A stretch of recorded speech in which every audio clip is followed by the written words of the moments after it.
नमस्कार दोस्तों, happy study zone में आपका स्वागत है। और आज हम देखने वाले हैं कंप्यूटर के क्लास बहुत ही ज़बरदस्त तरीके से, क्योंकि सारे के सारे क्वेश्चन प्रीवियस ईयर के रखे गए हैं, तो काफ़ी इंटरेस्टिंग सेशन रहने वाला है। तो चलिए आज का सेशन स्टार्ट करते हैं क्वेश्चन नंबर फर्स्ट के साथ में। पहला क्वेश्चन है कि लिनक्स एक है, क्या है याद रखना है, एक ऑपरेटिंग सिस्टम का नाम है। और अगर हम ऑपरेटिंग सिस्टम की बात करते हैं तो ये सिस्टम सॉफ्टवेयर का पार्ट है, सिस्टम सॉफ्टवेयर का पार्ट है। और अगर हम बात करते हैं सॉफ्टवेयर की, तो हमने बताया था कि सॉफ्टवेयर के 3 पार्ट है जिसको आपको याद रखना है। सबसे पहले सिस्टम सॉफ्टवेयर, और सिस्टम सॉफ्टवेयर के अंतर्गत ही आता है ऑपरेटिंग सिस्टम, और जो लिनक्स है एक क्या है, ऑपरेटिंग सिस्टम का नाम है।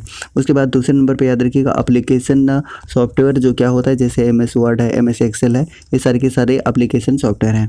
उसके बाद यूटिलिटी सॉफ्टवेयर भी हमने बताया था, जैसे एंटी वायरस है, प्रोग्राम है, बैकअप है, ये सारे के सारे यूटिलिटी सॉफ्टवेयर के अंतर्गत आते हैं। ठीक है, तो इस प्रश्न का उत्तर क्या है? इस प्रश्न का उत्तर है ऑप्शन नंबर ए, यानी कि एक ऑपरेटिंग सिस्टम का नाम क्या है, लिनक्स है। अच्छा, एक और क्वेश्चन पूछा जा सकता है कि लिनक्स के खोजकर्ता कौन है, इसके खोजकर्ता का नाम पूछा जा सकता है, बहुत ही इंपॉर्टेंट है, यहाँ से क्वेश्चन फ्रेम किया जा सकता है।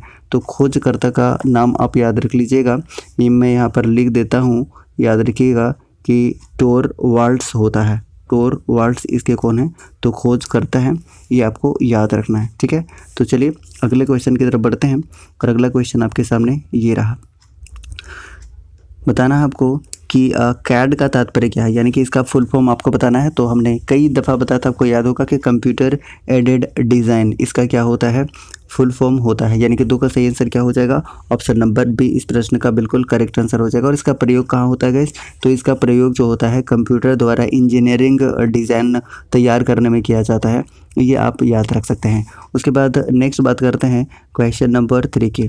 3 नंबर क्वेश्चन है कि माइक्रोसॉफ्ट ऑफिस है, क्या है, कौन सा हो सकता है। देखिए हमने 3 बताया था ना आपको, हमने बताया था, सबसे पहले बताया था सिस्टम सॉफ्टवेयर, जिसके अंतर्गत जितने भी ऑपरेटिंग सिस्टम है सारे के सारे आ जाएंगे।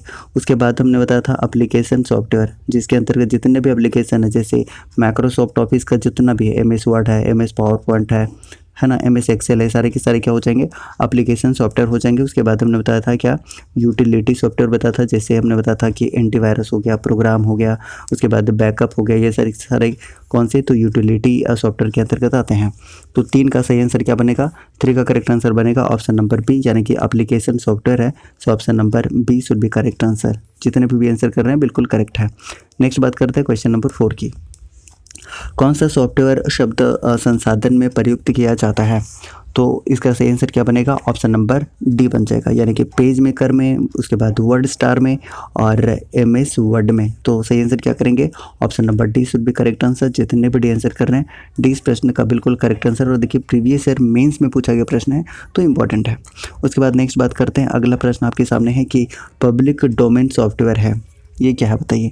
तो ऑप्शन नंबर बी इस प्रश्न का उत्तर होगा, यानी कि इंटरनेट पर मुफ्त में उपलब्ध सॉफ्टवेयर को क्या कहते हैं, पब्लिक डोमेन सॉफ्टवेयर कहते हैं। ये काफ़ी इंपॉर्टेंट है, तो याद रखिएगा ऑप्शन नंबर बी इस प्रश्न का बिल्कुल करेक्ट आंसर हो जाएगा। ठीक है, और याद रखिएगा कि इसी कारण इसे क्या कहा जाता है, शेयरवेयर। याद रख लीजिएगा, नोट कर लीजिए कि शेयरवेयर या फ्रीवेयर भी कहा जाता है। नोट कर लीजिएगा इसे क्या कहा जाता है, तो शेयरवेयर कहा जाता है या फ्रीवेयर भी कहा जाता है। क्यों कहा जाता है, क्योंकि पब्लिक डोमेन सॉफ्टवेयर इंटरनेट पर मुफ्त में उपलब्ध सॉफ्टवेयर होता है, जो किसी एक या अनेक व्यक्ति द्वारा तैयार किया जाता है, इसलिए इसे क्या कहा जाता है, तो इसे कहा जाता है शेयरवेयर या फ्रीवेयर कहा जाता है। दोनों चीज़ों को आप याद रख सकते हैं। ठीक है, तो चलिए अगले प्रश्न की तरफ बढ़ते हैं। इस प्रश्न का उत्तर है ऑप्शन नंबर बी। ठीक है, तो चलिए नेक्स्ट बात करते हैं क्वेश्चन नंबर 6 की तरफ। 6 नंबर क्वेश्चन है कि कंप्यूटर आंकड़ों में अशुद्धि को क्या कहा जाता है, यानी कि एरर को क्या कहा जाता है, तो एरर को क्या कहा जाता है, बग कहा जाता है। याद रखिएगा ऑप्शन नंबर क्या बनेगा, ऑप्शन नंबर सी इस प्रश्न का उत्तर है। जितने भी सी आंसर कर रहे हैं, सी शुड बी करेक्ट आंसर। और इसे सुधारने की प्रक्रिया को क्या कहते हैं, तो डीबगिंग कहते हैं। ये भी आप याद रख सकते हैं, पूछा जा सकता है कि इसके सुधारने की प्रक्रिया को क्या कहते हैं, तो डीबगिंग कहा जाता है। ये भी इम्पॉर्टेंट है। तो इस प्रश्न का उत्तर है ऑप्शन नंबर सी, यानी कि कंप्यूटर आंकड़ों में अशुद्धि को क्या कहा जाता है, तो बग कहा जाता है। नेक्स्ट बात करते हैं क्वेश्चन नंबर 7, असेंबलर का क्या कार्य है। तो आपको बताना है इसका सही आंसर। तो याद रखिएगा ऑप्शन नंबर सी इस प्रश्न का बिल्कुल करेक्ट आंसर होगा, यानी कि असेंबली भाषा को यंत्र भाषा में क्या करना, परिवर्तित करना, इसका कार्य होता है। यानी ऑप्शन नंबर सी इस प्रश्न का बिल्कुल करेक्ट आंसर हो जाएगा। Option number B should be correct answer. Option number C इस प्रश्न का सही उत्तर है। नेक्स्ट बात करते हैं क्वेश्चन नंबर 8 की, और 8 नंबर क्वेश्चन है आपके सामने कि एक कंप्यूटर प्रोग्राम जिससे कंप्यूटर का प्रयोग करना आसान हो जाता है उसे क्या कहते हैं। तो आपको याद रखना इसका सही आंसर क्या होगा, यूटिलिटी सॉफ्टवेयर हो जाएगा। जैसा कि हमने बताया था यूटिलिटी सॉफ्टवेयर बिल्कुल करेक्ट आंसर हो जाएगा। ठीक है, चलिए नेक्स्ट बात करते हैं क्वेश्चन नंबर 9 की, और 9 नंबर क्वेश्चन है कि सॉफ्टवेयर बग को ठीक करने के लिए प्रयुक्त प्रोग्राम क्या कहलाता है। तो क्या कहलाता है, याद रखिएगा पैच कहलाता है। यानी ऑप्शन नंबर क्या बनेगा, ऑप्शन नंबर ए इस प्रश्न का बिल्कुल करेक्ट आंसर हो जाएगा। नेक्स्ट बात करते हैं क्वेश्चन नंबर 10 की। 10 नंबर क्वेश्चन है कि बैकअप कहलाता है। तो बैकअप किसे कहते हैं, कल भी हमने बताया था। तो याद रखिएगा बैकअप किसे कहा जाता है, तो मूल स्रोत से अलग डाटा को कॉपी कर सुरक्षित करना क्या कहलाता है, तो बैकअप कहलाता है। यानी ऑप्शन नंबर बी इस प्रश्न का बिल्कुल करेक्ट आंसर हो जाएगा। नेक्स्ट बात करते हैं क्वेश्चन नंबर 11, और 11 नंबर क्वेश्चन है कि अनुदेशों का समूह जो कंप्यूटर को क्या करना है यह बतलाता है क्या कहलाता है। तो याद रखिएगा इसे कहा जाता है प्रोग्राम कहा जाता है। और फर्स्ट प्रोग्राम हमने बताया था, फर्स्ट प्रोग्रामर कौन है, तो लेडी अड्डा को फर्स्ट प्रोग्रामर बोला जाता है, क्योंकि जो चार्ल्स बेबेज के द्वारा 1842 में क्या तैयार किया गया था, तो एनालिटिकल इंजन जो तैयार किया गया था चार्ल्स बेबेज के द्वारा। और चार्ल्स बेबेज की ही शिष्या कौन थी, तो लेडी अड्डा थी, जिन्होंने सबसे पहले प्रोग्राम डाला था एनालिटिकल इंजन में। इसलिए first programmer of the world किसे बोला जाता है, तो लेडी अड्डा को बोला जाता है। ये आपको याद रखना। तो इसका सही आंसर क्या होगा, ऑप्शन नंबर सी इस प्रश्न का बिल्कुल करेक्ट आंसर होगा। नेक्स्ट बात करते हैं क्वेश्चन नंबर 12, और 12 नंबर क्वेश्चन आपके सामने है कि उपयोगकर्ता यह कैसे निर्धारित कर सकता है कि कंप्यूटर पर कौन सा प्रोग्राम उपलब्ध है।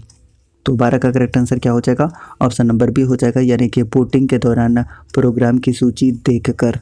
That's a very important thing. तो ऑप्शन नंबर बी इस प्रश्न का उत्तर होगा। जितने भी आप लोग बी आंसर कर रहे हैं, B should be correct answer, option number B. Next बात करते हैं क्वेश्चन नंबर 13 की। 13 नंबर क्वेश्चन है कि कंप्यूटर के सभी भाग ठीक कार्य कर रहे हैं तथा सिस्टम में लगे हुए हैं, यह सुनिश्चित किया जाता है। किसके द्वारा किया जाता है, तो याद रखना है ये बूटिंग के द्वारा किया जाता है। यानी ऑप्शन नंबर ए इस प्रश्न का बिल्कुल करेक्ट आंसर हो जाएगा। सो option number A should be correct answer. चलिए नेक्स्ट बात करते हैं क्वेश्चन नंबर 14 की। 14 नंबर क्वेश्चन है कि दो या अधिक प्रोग्राम के एक साथ प्रोसेसिंग की प्रक्रिया क्या कहलाती है। तो आपको याद रखना इसका सही आंसर क्या होगा, मल्टी प्रोसेसिंग कहलाती है। आप ऐसे भी आंसर बता सकते हैं। तो ऑप्शन नंबर सी इस प्रश्न का बिल्कुल करेक्ट आंसर होगा। उसके बाद नेक्स्ट बात करते हैं क्वेश्चन नंबर 15। MS वर्ड उदाहरण है, किसका उदाहरण है, हमने बता दिया है। ये एप्लीकेशन सॉफ्टवेयर का एग्जाम्पल है, ये आपको याद रखना है।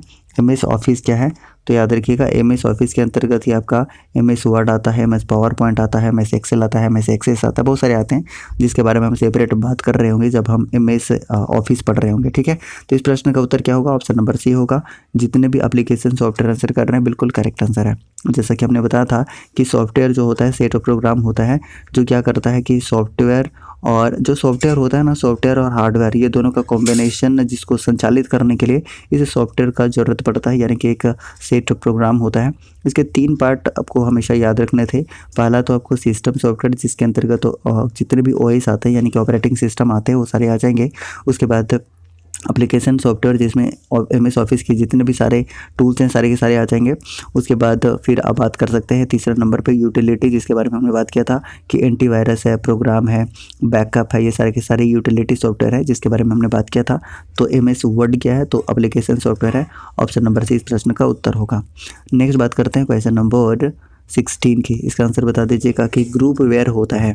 ग्रुप वेयर क्या होता है, तो इस प्रश्न का उत्तर हो जाएगा सॉफ्टवेयर है, एक तरह का क्या है, ये सॉफ्टवेयर है। यानी ऑप्शन नंबर सी इस प्रश्न का बिल्कुल करेक्ट आंसर होगा।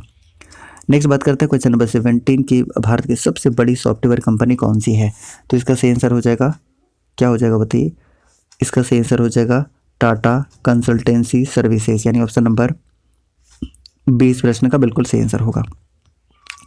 नेक्स्ट बात करते हैं क्वेश्चन नंबर 18 की कि GIF का आशय क्या है, यानी कि इसका फुल फॉर्म क्या होता है, ये आपको बताना है। तो इसका करेक्ट आंसर क्या हो जाएगा, ऑप्शन नंबर सी इसका बिल्कुल करेक्ट आंसर हो जाएगा, यानी कि ग्राफिकल इंटरचेंज फॉर्मेट। ठीक है, ग्राफिकल इंटरचेंज फॉर्मेट इसका फुल फॉर्म होता है और ये कई बार पूछा गया है। तो याद रखिएगा ऑप्शन नंबर सी इस प्रश्न का बिल्कुल करेक्ट आंसर है।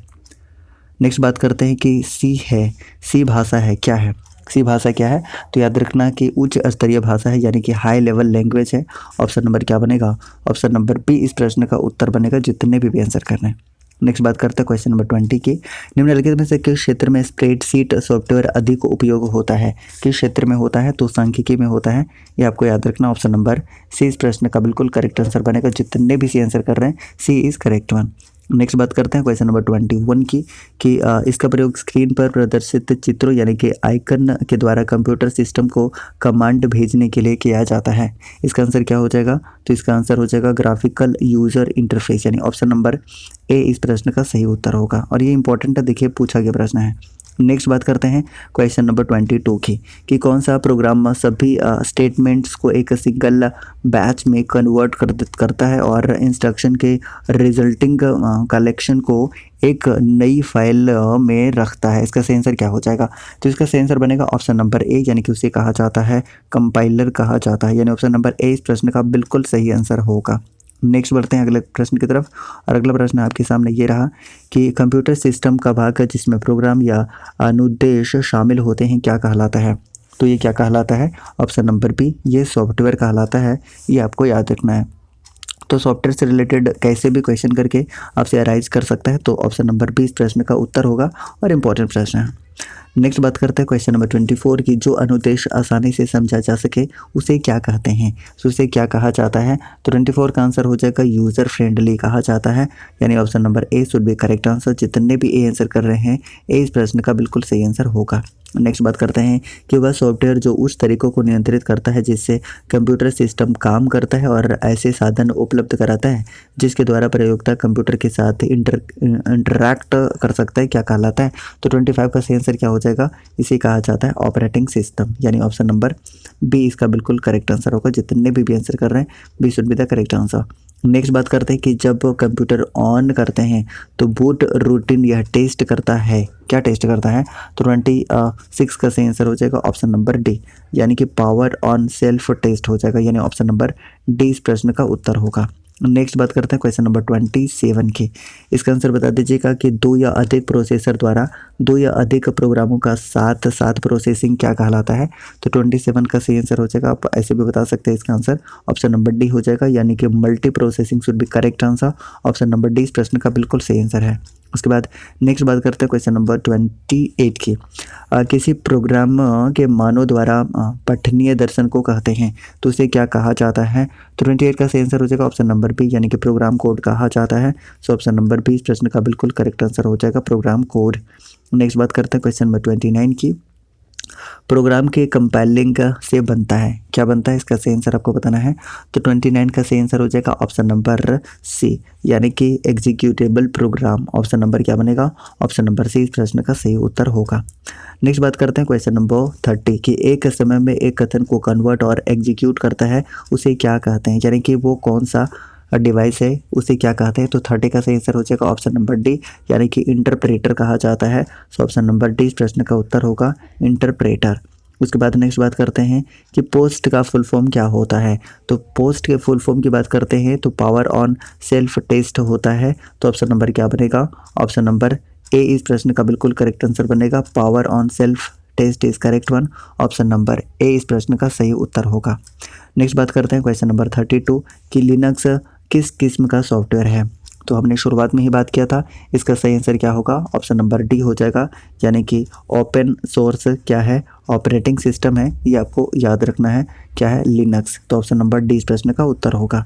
नेक्स्ट बात करते हैं क्वेश्चन नंबर 33 की। 33 नंबर क्वेश्चन है कि जब एक कंप्यूटर में दो प्रोसेसर लगाए जाते हैं तो उसे क्या कहा जाता है, तो 33 का सही आंसर क्या होगा, ऑप्शन नंबर डी हो जाएगा, यानी कि पैरेलल प्रोसेसिंग कहा जाता है, यानी option number D should be correct answer. Next बात करते हैं क्वेश्चन नंबर 34 की। 34 आंसर है कि जब आप कंप्यूटर बूट करते हैं तो क्या होता है, तो 34 का सही आंसर बन जाएगा ऑप्शन नंबर ए, ऑप्शन नंबर ए, यानी कि ऑपरेटिंग सिस्टम डिस्क से रैम में कॉपी किया जाता है, यानी ऑप्शन नंबर ए इस प्रश्न का उत्तर होगा। जितने भी ए आंसर कर रहे हैं A should be correct answer. Next बात करते हैं क्वेश्चन नंबर 35 की। कंपाइलर है, तो कंपाइलर क्या है, याद रखिएगा कंपाइलर ऑप्शन नंबर क्या बनेगा, ऑप्शन नंबर 20 प्रश्न का उत्तर होगा। एक ऐसा प्रोग्राम जो उच्च स्तरीय यानी कि हाई लेवल लैंग्वेज में लिखित प्रोग्राम को यानी कि मशीनी लैंग्वेज में क्या कर देता है, परिवर्तित कर देता है, उसे क्या कहते हैं, तो उसे कंपाइलर कहा जाता है। यानी ऑप्शन नंबर क्या बनेगा, option number B is correct one. Next बात करते हैं क्वेश्चन नंबर 36 के। कंप्यूटर के संदर्भ में सॉफ्टवेयर का अर्थ है, तो क्या अर्थ होता है, तो आपको याद रखना ऑप्शन नंबर बी यानी कि कंप्यूटर प्रोग्राम्स। ऑप्शन नंबर क्या बनेगा, ऑप्शन नंबर बी इसका बिल्कुल करेक्ट आंसर बनेगा। जितने भी आंसर कर रहे हैं करेक्ट है। उसके बाद नेक्स्ट बात करते हैं कि एक यूटिलिटी सॉफ्टवेयर प्रोग्राम जो मेमोरी के अनावश्यक फ्रैगमेंट्स को पहचानता है और डिस्क स्पेस को पुनर्व्यवस्थित करता है ताकि ऑपरेशन इष्टतम ढंग से हो सके, क्या कहलाता है। इसका सही आंसर बताना है, तो सही आंसर हो जाएगा option number C. Option number C इस प्रश्न का उत्तर होगा। जितने भी सी आंसर कर रहे हैं यानी कि disk refragmenter, option number C should be correct answer. जितने भी सी आंसर कर रहे हैं बिल्कुल करेक्ट आंसर है। उसके बाद नेक्स्ट बात करते हैं कि वह भाषा जिसे कंप्यूटर बिना लैंग्वेज ट्रांसलेटर प्रोग्राम के समझता है क्या कहलाती है, तो वो कहलाती है ऑप्शन नंबर बी यानी कि मशीनी भाषा। सो ऑप्शन नंबर क्या बनेगा, ऑप्शन नंबर बी इस प्रश्न का उत्तर होगा। जितने भी आंसर कर रहे हैं बी इज़ करेक्ट वन। उसके बाद नेक्स्ट बात करते हैं, अगला प्रश्न है कि एक ऐसी सेवा है जो संगठनों को अपनी वेबसाइट बनाने की अनुमति देती है, उसे क्या कहा जाता है। इसका सही आंसर आपको बताना है, तो उसे कहा जाता है वेब होस्टिंग। ठीक है, वेब होस्टिंग कहा जाता है। तो ऑप्शन नंबर ए इस प्रश्न का बिल्कुल करेक्ट आंसर होगा। जितने भी आप ए आंसर कर रहे हैं ए इज़ करेक्ट वन। आपको कुछ प्रश्न का उत्तर देना है कमेंट बॉक्स में, मैं आपसे पूछ लेता हूँ कि आपको कौन कौन सा आंसर देना है। तो सबसे पहले आपको फुल फॉर्म बताना है HTML का फुल फॉर्म बताना है, UPS का फुल फॉर्म बताना है, उसके बाद UPC का फुल फॉर्म बताना है और HTTP का फुल फॉर्म बताना है कमेंट बॉक्स में। ठीक है गाइस, अगर आपको सेशन अच्छा लगा है तो लाइक कर लीजिएगा। सेशन अगर आपको अच्छा लगा है तो आप शेयर भी कर सकते हैं। ठीक है, और अगर अभी तक आपने सब्सक्राइब नहीं किया है तो सब्सक्राइब कर लीजिएगा और दोस्तों के साथ शेयर भी कर दीजिएगा। Thank you so much. जय हिंद।